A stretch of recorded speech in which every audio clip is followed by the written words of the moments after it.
My name is Don Vita. The name of the brand is Prim and Proper, and I started the brand. I started the business in general when I was around like 19, out of necessity. So we started the tailor shop first, and then eventually developed into a custom tailoring house where we make custom suits for both men and women. My biggest draw was really more in the tailoring side of things. So actually doing the alteration, sitting at the sewing machine, and tailoring things at a higher level, like with the full canvas and patting the lapels by hand. And so I never wanted to have my own business. It just kind of happened.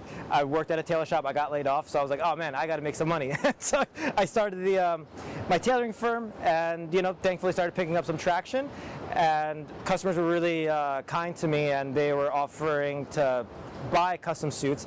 And so because there was a need, we decided to go into it. And as far as like the styling of things, we always wanted to keep kind of the integrity of old school tailoring and just again update the styling a little bit.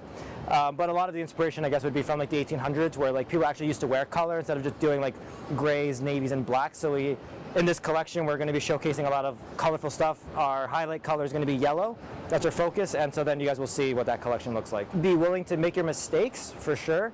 Never be too big. And I think it's also important to like learn to give yourself some space, in the sense where like if a project isn't really going the way that you want it to go and you're having some roadblocks, it's totally fine to just stop.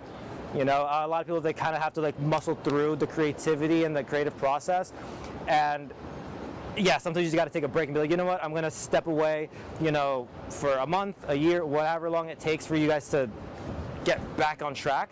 But I don't think you should really be all that hard on yourselves. Like, I think giving yourself that grace to make your mistakes and learn from those mistakes is super, super important. So I think that'd be the biggest advice, is just it's okay to make a mistake, and if anything, you should really learn to make mistakes early on, so that way when the business actually picks up, you're not making mistakes at a larger scale.